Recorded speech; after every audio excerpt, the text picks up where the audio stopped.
हे दोस्तों नमस्कार। एक बार फिर से स्वागत है आपके अपने यूट्यूब चैनल देव जी के ट्रिक्स में। तो दोस्तों हम यहाँ पर डेली की तरह रात 8:30 बजे यहाँ पर हिंदी का फुल टेस्ट लगाएंगे, जो कि किसी भी एग्जाम के लिए ये रामबाण प्रश्न होते हैं। और लगातार अगर आप सीरीज लगाते रहेंगे तो आपकी हिंदी 100% आपकी मजबूत होगी। ठीक है, तो चलिए स्टार्ट करते हैं। Good evening, good evening, good evening सभी को, गुड इवनिंग सभी को, गुड इवनिंग।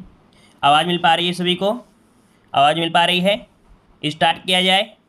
एक बार सभी लोग वीडियो को लाइक भी कर दीजिएगा। जो लोग पहली बार जुड़े हैं चैनल को सब्सक्राइब कर लिए। ठीक है, जो थ्योरी हमने कंप्लीट करा दिया है तो आप प्लेलिस्ट के माध्यम से थ्योरी भी देख सकते हैं। ठीक है, तो चलिए स्टार्ट करते हैं। यहाँ पर आपका पहला प्रश्न कह रहा है कौन सही सुमेलित है। कौन सही सुमेलित है आपसे पूछा गया है। तो पहला पॉइंट दिया गया है अनुरक्ति का विरक्ति है, असमय का कुसमय है, अवसर का सुअवसर और दीर्घायु का चिरायु दिया गया है। तो देखिए यहाँ पर आपका आंसर देखो आ चुका है। पहला ऑप्शन आ रहा है सभी का। यहाँ पर अनुरक्ति का विरक्ति होता है, याद रखिए ऑप्शन आपका ए नंबर राइट हो जाएगा।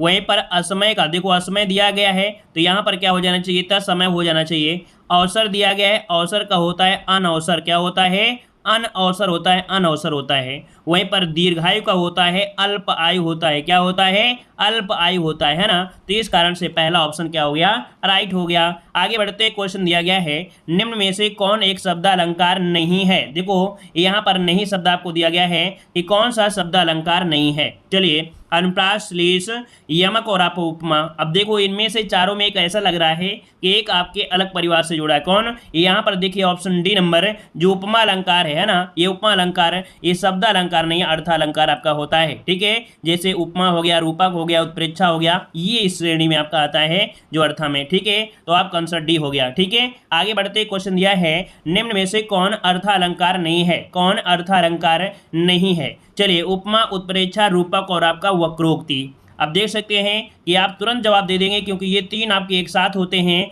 लेकिन यहाँ पर वक्रोक्ति इसमें है आपका नहीं आएगा। ऑप्शन आपका यहाँ पर सी नंबर राइट हो गया। आगे बढ़ते हैं, क्वेश्चन दिया गया है निम्न में से कौन एक भिन्न है। कौन एक भिन्न है देख लीजिएगा, यमक, श्लेष, वक्रोक्ति और आपका दृष्टांत है ना।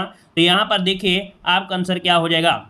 तो यहाँ पर याद रखिए जो दृष्टांत है इनमें से आपका भिन्न हो जाएगा। ऑप्शन क्या बनेगा, यहाँ पर डी नंबर हो जाएगा। अगला क्वेश्चन दिया गया है कि निम्न में से कौन मात्रिक छंद का उदाहरण है। कौन मात्रिक, जिसमें से आप लोग मात्राएं गिनते हैं, मात्राएं गिनते हैं आपके बरवे में, किसमें आपके बरवे में। तो ऑप्शन क्या बनेगा, बी नंबर इसका राइट हो जाएगा। ठीक है, आगे बढ़ते हैं। क्वेश्चन दिया है निम्न में से कौन वर्णिक छंद आपका है। वर्णिक छंद आपसे पूछा गया, वर्णिक छंद। चलिए जवाब दीजिएगा। देखो कुंडलियों में हम लोग मात्रा गिनते हैं, उल्लाला में भी मात्रा गिनते हैं, गीतिका में भी मात्रा गिनते हैं, लेकिन यहाँ पर जो मंद्र कांता है एक वर्णिक छंद है, वहाँ पर वर्णों की गिनती होती है। तो जिसका ऑप्शन सी आ रहा है राइट हो जाएगा, यहाँ पर सी नंबर। आगे बढ़ते हैं, क्वेश्चन दिया गया है इस शांत रस का स्थायी भाव क्या हो जाएगा। शांत रस का स्थायी भाव, चलिए जवाब दीजिएगा। यहाँ पर सही आंसर क्या हो जाएगा। चलिए देखिए आपका जवाब आ रहा है शांत रस का होता है क्या, निर्वेद होता है। क्या निर्वेद, ऑप्शन क्या बनेगा, यहाँ पर सी नंबर। वहीं पर आपके करुण रस का होता है क्या, यहाँ पर शोक होता है ना। चलिए आगे बढ़ते हैं, क्वेश्चन दिया गया है अनुराग किस रस का स्थायी भाव है। अनुराग किस रस का स्थायी भाव है। चलिए 8 का जवाब दीजिएगा। अनुराग है ना, क्या होता है, अनुराग होता है आपके वात्सल्य में, जहां पर आपका प्रेम होता है। तो ऑप्शन क्या हो जाएगा, बी नंबर, क्योंकि अनुराग मतलब प्रेम है ना। तो ऑप्शन बी हो जाएगा राइट। ठीक है, आगे बढ़ते हैं। क्वेश्चन दिया गया है कि शंकर का सही संविच्छेद क्या है। शंकर का सही संविच्छेद क्या हो जाएगा। तो चलिए यहाँ पर इसके पहले भी आपके लेक्चर में ये पॉइंट आपको मिला था, यही क्वेश्चन है ना। देख सकते हैं यहाँ पर जो बिंदी है वो आपकी माँ में कन्वर्ट होके यहाँ पर सम धन कर आपका बन जाएगा। ऑप्शन क्या बन जाएगा, ए नंबर हो जाएगा। आगे बढ़ते हैं, क्वेश्चन दिया गया है व्यर्थ का सही संविच्छेद क्या हो जाएगा। तो देखिए व्यर्थ में ये आपका यण संधि है, क्योंकि हमने बताया था जहाँ पर कभी भी आधा आपका मिल जाता है या के साथ, या आपके रा वा के साथ है ना, तो आपका बनेगा क्या, यण संधि। और इसमें से कौन सा ऑप्शन है, तो वी धन अर्थ, क्या हो जाएगा, वी धन अर्थ, अर्थात ऑप्शन सी हो जाएगा, यण संधि हो जाएगा। ठीक है, आगे बढ़ते हैं। क्वेश्चन दिया गया है निम्न में से एक वाक्य में क्रिया भक्षण करने के अर्थ में प्रयुक्त हुई है। यह वाक्य आपको बताना है। भक्षण, भक्षण मतलब क्या होता है, यहाँ पर खाने से संबंधित होता है ना। तो भक्षण यहाँ पर देखिए कह रहा है वह हराम का पैसा खाता है, वह जूते खाता है, वह कसम खाता है, वह आम खाता है। लेकिन यहाँ पर देखा जाए जो आपके भक्षण के रूप में है तो आपका यहाँ पर ऑप्शन सी, यहाँ पर 11 का आंसर आपका हो जाएगा कौन सा, सी नंबर आपका, सॉरी यहाँ पर आम का कौन सा, ऑप्शन डी वाला आपका हो जाएगा, वह आम खाता है, क्योंकि भक्षण से यहाँ पर खाने से तो आम खाता है भाई, जूते खाना, पैसे खाना, कसम खाना नहीं, यहाँ पर वास्तविक कौन होगा, डी, आम खाता है, ऑप्शन क्या होगा, डी नंबर राइट हो जाएगा। ठीक है, आगे बढ़ते हैं, क्वेश्चन दिया गया है तू डाल डाल में पात पात का अर्थ क्या हो जाएगा, तू डाल डाल में पात पात में अर्थ क्या बनता है। चलिए तो देखिए यहाँ पर खतरा उठाना तो होगा नहीं, आगे आगे दौड़ना ये भी नहीं होगा, पेड़ पर चढ़ना नहीं है, ऑप्शन डी वाला चालाकी का जवाब चालाकी से देना, ऑप्शन राइट आपका डी नंबर बन जाएगा। आगे बढ़ते क्वेश्चन दिया है अकाल पीड़ित में समास बताइए। अकाल पीड़ित अर्थात अकाल से पीड़ित, अकाल से पीड़ित से शब्द का प्रयोग होता है विभक्तियों में, और विभक्तियों वाला जो आपका समास होता है वो कौन सा होता है, तो आपका तत्पुरुष समास होता है, तो ऑप्शन क्या जाएगा, यहाँ पर सी नंबर राइट हो जाएगा। आगे बढ़ते क्वेश्चन दिया गया है अन्वेषण का शुद्ध संधि विच्छेद क्या हो जाएगा, अन्वेषण का शुद्ध संधि विच्छेद यहाँ पर बताना है। अब यहाँ पर जवाब दीजिए क्या हो जाएगा, तो देखो जैसे हुआ के साथ आधा आपका दिया गया है, न लगा हुआ है ना, तो आपका यण संधि हो गया, और इसे तोड़ना भी देखिएगा तो बनेगा क्या, अनुधन एषण बनेगा, क्या हो जाएगा, अनुधन एषण, ऑप्शन डी नंबर यहाँ पर राइट हो जाएगा। आगे बढ़ते हैं, क्वेश्चन आपसे दिया गया है निम्नलिखित शब्दों में से योग रूढ़ शब्द आपका कौन सा है। योग रूढ़ शब्द को हम लोग बहुब्रीहि समास भी कहते हैं, तो यहाँ पर देखिए कौन सा हो सकता है योग रूढ़। योग रूढ़ आपका दिया चक्रपाणि है ना, जिनके हाथ में क्या है, चक्र है, उन्हें कहते हैं तो विष्णु भगवान, तो ऑप्शन क्या हो जाएगा, यहाँ पर ये नंबर राइट हो जाएगा, अर्थात विशेष अर्थ आपका निकालना है। अगला है गोधूम का तद्भव रूप क्या होता है, गोधूम का तद्भव रूप सही क्या बन जाएगा। चलिए गोधूम यहाँ पर याद रखिए, गेहूं क्या बनता है, गेहूं का ये आपका है, तो ऑप्शन क्या हो जाएगा, ए नंबर राइट हो जाएगा। आगे बढ़ते हैं, क्वेश्चन दिया गया है तल्लीन शब्द में सही उपसर्ग कौन सा है। चलिए तल्लीन में उपसर्ग पूछा गया है, अगर आप इसे तोड़ते हैं तो क्या बन सकता है, तत्धन लीन, तत्धन लीन, कौन सा, ऑप्शन डी नंबर यहाँ पर राइट हो जाएगा। ठीक है, आगे बढ़ते हैं, क्वेश्चन आपसे अगला पूछा गया है कि शिव का कौन सा अर्थ नहीं है। देखिए शिव के अर्थ में देखा जाए तो यहाँ पर जो आपका महादेव होता है, पशुपति होता है, शंकर भी होता है, लेकिन चक्रपाण ये विष्णु का होता है, तो आपका आंसर क्या आ जाएगा, यहाँ पर सी नंबर राइट हो जाएगा। क्लियर आ रहा है ना सभी को। चलिए आगे बढ़ते हैं, कारक के भेद। देखिए कारक के जो भेद होते हैं कितने होते हैं, जो आप दीजिएगा, ये हिंदी में कारक पूछ रहा है, संस्कृत में नहीं पूछ रहा है। अगर संस्कृत में बोल दिया जाता तो वहाँ पर आपके 6 कारक होते हैं, लेकिन यहाँ पर हिंदी में कारक जो होते हैं वो कितने होते हैं, तो आपके 8 होते हैं। आपका जवाब क्या हो जाएगा, डी नंबर राइट हो जाएगा। आगे बढ़ते क्वेश्चन दिया है केशव कही न जाए का कहिए पंक्ति के रचनाकार इनमें कौन से हैं। तो चलिए यहाँ पर 20 वाले को ऑप्शन दीजिएगा, ये किसकी रचना है। चलिए जिन लोगों ने यहाँ पर हिंदी साहित्य की पीडीएफ अभी परचेज नहीं किया है, तो हिंदी साहित्य की पीडीएफ हमारे ऐप से आप लोग डाउनलोड कर सकते हैं, जो कि देव जीके ट्रिक आपका ऐप है। ठीक है, तो देखिए यहाँ पर ये जो पंक्ति है आपकी तुलसीदास की है, नोट कर लीजिएगा, ये तुलसीदास की है। देखो काफ़ी लोग यहाँ पर जवाब ए नंबर दे रहे हैं, तो ये नंबर नहीं होगा, यहाँ पर सी नंबर होगा, तुलसीदास की है। ठीक है, आगे बढ़ते क्वेश्चन दिया गया है सूरदास प्रेमचंद के किस उपन्यास का पात्र है। बताइएगा सूरदास प्रेमचंद के किस उपन्यास का जो पात्र है वो कौन सा है। चलिए यहाँ पर दिखेगा, तो ये आपके रंगभूमि पात्र के, ठीक है, किसके, किस उपन्यास के, तो रंगभूमि उपन्यास के हैं, ऑप्शन डी हो जाएगा। आगे बढ़ते क्वेश्चन दिया गया है दिए गए प्रत्येक वाक्य में रिक्त स्थान की पूर्ति करना है, काले शब्द के उपयुक्त विलोम शब्द आपको पहचानना है। तो चलिए यहाँ पर विलोम शब्द की बात करते हैं, तो यहाँ पर दिया गया है आध्यात्मिक का विलोम, बताइए क्या हो जाएगा। आध्यात्मिक का विलोम क्या होता है, तो भौतिक होता है, क्या होता है, भौतिक बनता है, यहाँ पर आंसर ए नंबर राइट हो जाएगा। आगे बढ़ते हैं स्वच्छ का यहाँ पर विलोम क्या हो जाएगा, स्वच्छ, जब स्वच्छ है तो यहाँ पर इसका राइट आंसर क्या बन सकता है, तो वही दूषित हो जाएगा, क्या हो जाएगा, दूषित, ऑप्शन ए हो जाएगा। अगला दिया गया है परतंत्र का विलोम, परतंत्र का विलोम शब्द इनमें से क्या हो जाएगा, परतंत्र, तो परतंत्र है तो भाई स्वतंत्र हो जाएगा, ऑप्शन क्या हो जाएगा, ए नंबर हो जाएगा। और आगे बढ़ते हैं यथार्थ किस समास का उदाहरण है। यथार्थ, यथार्थ मतलब होता है कि जैसी योग्यता वो है वैसी ही, है ना, जैसी योग्यता है वैसी। और ये यहाँ पर देख सकते हैं कि आपका जो समास है किसका है। चलिए मतलब इसमें उपसर्ग निकलेगा और उपसर्ग वाला होता है अव्ययी भाव समास, है ना, बहुत अच्छे, ऑप्शन सी जाएगा। अगला है मुंह तोड़ शब्द में कौन सा समास है, मुंह तोड़, जो यहाँ पर कह सकते हैं मुंह को तोड़ने वाला, है ना, यहाँ पर आप देख सकते हैं कि आपका आंसर यहाँ पर क्या बनेगा, तो ए नंबर ये तत्पुरुष समास का हो जाएगा, ए नंबर। आगे बढ़ते हैं पाप पुण्य में कौन सा समास है, पाप पुण्य में समास बताइएगा। पाप और पुण्य दोनों ही जो आपके हैं वो आपकी कह सकते हैं प्रधान है, बीच में योजक है, तो आपका होता है द्वंद्व समास। जब दोनों ही प्रधान है तो आपका द्वंद्व समास, ऑप्शन डी हो जाएगा। अगला है दिगंबर में कौन सा समास है? दिगंबर में कौन सा समास है? दिगंबर, तो देखिए दिगंबर मतलब यहाँ पर आप देख सकते हैं, यहाँ पर दिगंबर कहते हैं भाई किसे? दिशाएं है अंबर, है ना। यहाँ पर क्या हो जाएगा? दिशाएं है अंबर, ये बहुब्रीहि समास में आता है। यहाँ पर आंसर आपका बी नंबर राइट हो जाएगा। अगला पॉइंट दिया गया है, निम्न प्रश्नों में 4 समूहों दिए गए हैं, प्रत्येक समूह में एक शब्द की वर्तनी, यहाँ पर वर्तनी आपको ठीक करना है। 29 वाले में व्यवहारिक किस प्रकार से लिखेंगे? व्यवहारिक होता है या व्यावहारिक होता है? यहाँ पर बताइए 29 नंबर में। चलिए याद रखिएगा, या की जो मात्रा होती है वो बड़ा की मात्रा होती है व्यवहारिक, ठीक है। व्यवहारिक कौन सा? ऑप्शन सी नंबर यहाँ पर देखिए राइट हो जाएगा, ठीक है। अगला है उज्ज्वल, जो कि आपने कई बार पढ़ा होगा उज्ज्वल, तो यहाँ पर देख सकते हैं कि आपका डबल जा होता है, जैसे आपका जो दिया गया है वो आपका यहाँ पर सही हो जाएगा, मतलब इस प्रकार से उज्ज्वल सही लिखा जाता है। याद रखिएगा उज्ज्वल इस प्रकार से राइट हो जाता है, ठीक है। आगे बढ़ते हैं, दिया गया है उपर्युक्त।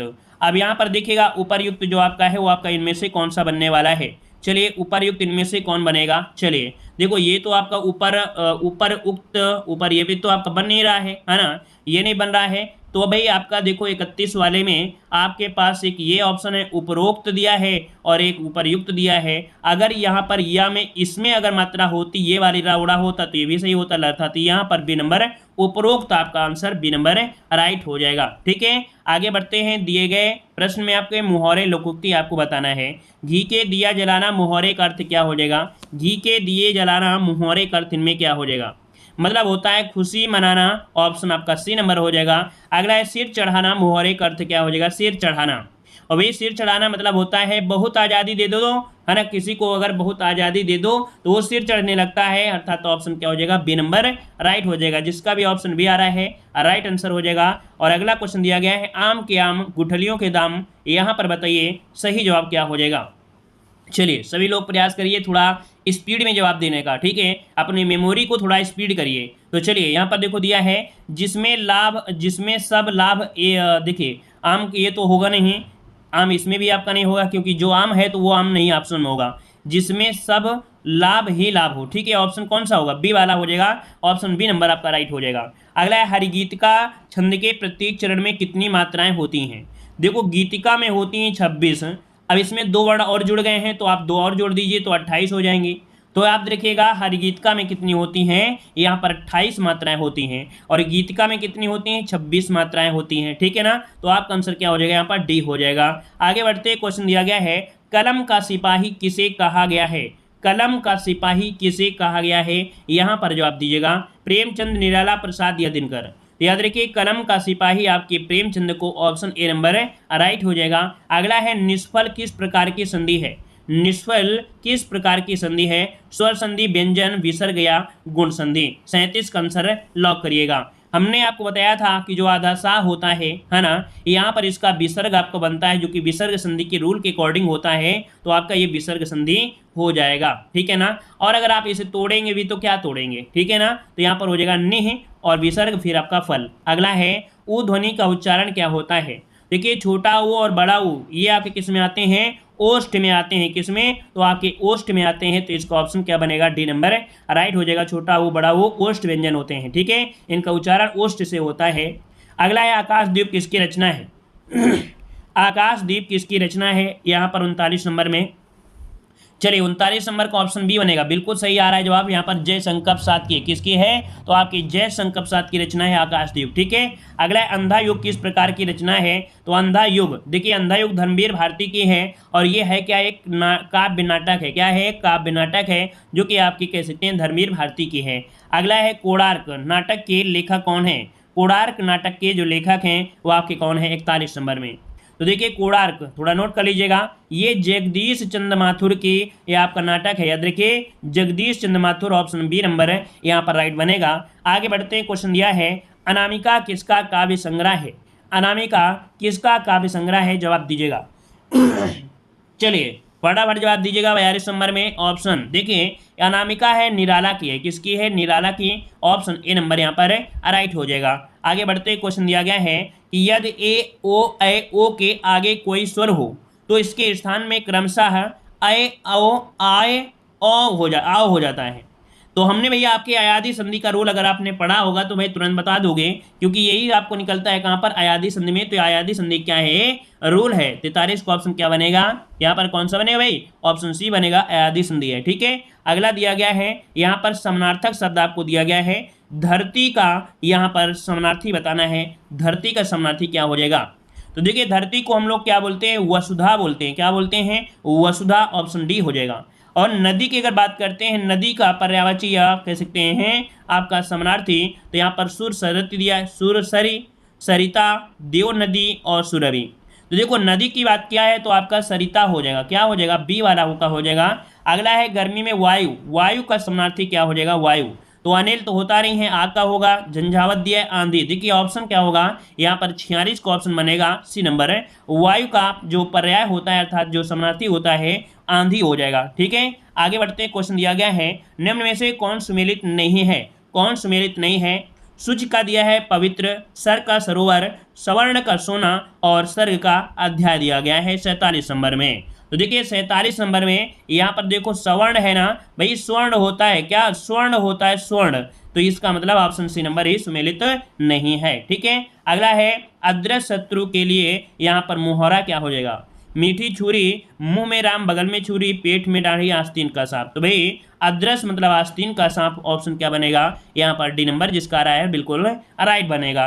आगे बढ़ते क्वेश्चन दिया गया है, गिराना किस प्रकार की क्रिया है। देखो गिराना अर्थात हमने कल के लेक्चर में बताया था कि एक आपका आना होता है, क्या आना होता है, और एक वाना होता है। आना होता है प्रथम प्रेरणार्थक, वाना होती है द्वितीय प्रेरणार्थक क्रिया। तो गिराना मतलब प्रथम प्रेरणार्थक क्रिया है, यहाँ पर आंसर क्या होगा, सी नंबर राइट बनेगा। ठीक है, अगला क्वेश्चन दिया गया है, निम्नलिखित में से कौन सा शब्द स्त्रीलिंग नहीं है, स्त्रीलिंग नहीं है। तो सुबह कैसी है, सांझ कैसी है, दोपहर कैसी है, लेकिन दिन कैसा है ना। तो कैसा से मतलब आपका ये हुआ कि ये पुल्लिंग आपका है। 50 का ऑप्शन क्या होगा, डी नंबर है यहाँ पर हो जाएगा। ठीक है, आगे बढ़ते हैं। पॉइंट आपसे अगला है, देखो कुछ क्वेश्चन आपके यहाँ पर देख सकते हैं कि यूपीएसआई में और आपके जो एसएससी जीडी है वहाँ पर संज्ञा और सर्वनाम के क्वेश्चन कुछ मिल रहे हैं। तो लगभग 8 से 10 क्वेश्चन और आपको पढ़ना है। देखिए कह रहा है आप शब्द जो आपका है क्या, तो क्या हो जाएगा भाई, ये सर्वनाम होगा, क्योंकि आप क्या होता है सर्वनाम, सर्वनाम की संख्या क्या होती है 11 होती है, और सर्वनाम के प्रकार होते हैं 6 होते हैं। ठीक है, यहाँ पर दिया जातिवाचक संज्ञा, सर्वनाम, विशेषण, क्रिया, अव्यय शब्दों से शब्द बनाए जाते हैं।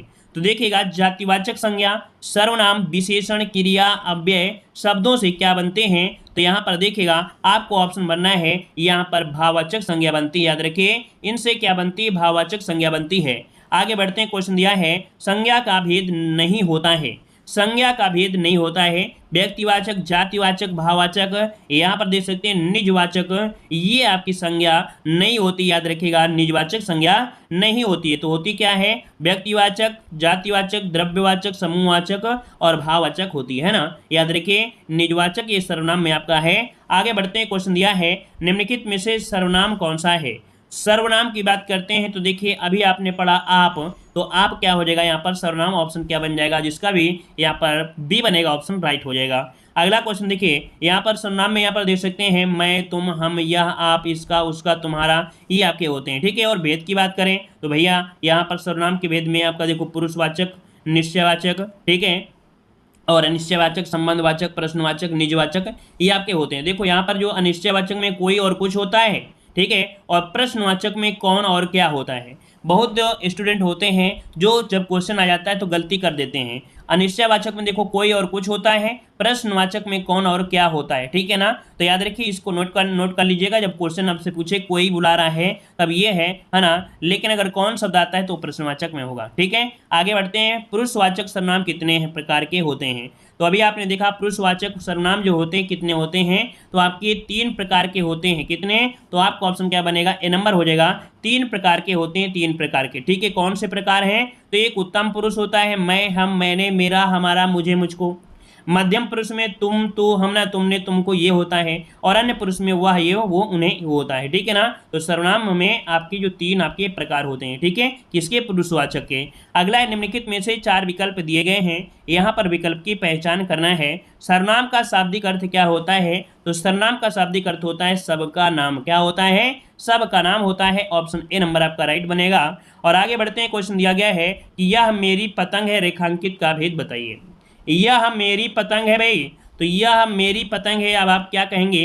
निश्चयवाचक है, अनिश्चयवाचक है, निजवाचक है या प्रश्नवाचक है? तो आपका जवाब क्या हो जाएगा? यहाँ पर देख सकते हैं, यह मेरी अर्थात यहाँ पर निश्चय है। क्या ये मेरा निश्चय है कि यही मेरी पतंग है? तो ऑप्शन ए हो जाएगा। अगला है, फिसलन बताइए। फिसलन, फिसलन कैसी क्या है? फिसलन है क्या? विशेषण, क्रियापद, भाववाचक संज्ञा या क्रियापद? क्या बन सकता है?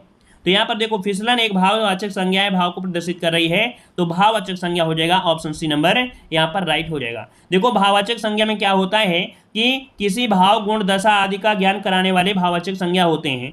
क्रोध, मिठास, यौवन, कालिमा आदि भाववाचक संज्ञाओं का निर्माण जातिवाचक संज्ञा, सर्वनाम, विशेषण, क्रिया, अव्यय में ये शब्द आपको लगाने से भाववाचक बन जाते हैं। अर्थात जो भी आपकी संज्ञाएं होती हैं, ये दी गई हैं, उनमें अगर ये पॉइंट लगा दिए जाते हैं, है ना, तो ये भाव आपके हो जाते हैं, अर्थात प्रत्यय जोड़कर बनाए जाते हैं। जैसे यहाँ पर देखो, फिसलन, लालिमा और सीमापद, तो अपनापन, है ना, सजावट, घबराहट, इनमें से कह सकते हैं प्रत्यय लगाकर यहाँ पर इनको भाव में बदल देते हैं। अगला क्वेश्चन आपसे दिया गया है कि निम्नलिखित में से पुरुषवाचक सर्वनाम का भेद नहीं है। तो अभी बताया कि पुरुषवाचक सर्वनाम आपके 3 प्रकार के होते हैं। अब यहाँ पर देख सकते हैं, अन्य पुरुष, मध्य पुरुष, अति उत्तम। क्या अति उत्तम हमने आपको बताया है क्या? नहीं बताया है ना, तो अति उत्तम कहाँ से नहीं होगा ना, तो ऑप्शन सी नंबर यहाँ पर राइट हो जाएगा। अगर पूछे सर्वनाम के मूलतः भेद कितने हैं, तो ये आपके 6 भेद होते हैं, तो इनको नोट कर लीजिएगा। पुरुषवाचक, निश्चयवाचक, अनिश्चय और प्रश्नवाचक, निजवाचक और आपका संबंधवाचक। ठीक है। अगला है, वचन किसके लिए प्रयोग किए जाते हैं? वचन किसके लिए प्रयोग करेंगे भाई? यहाँ पर जवाब दीजिएगा।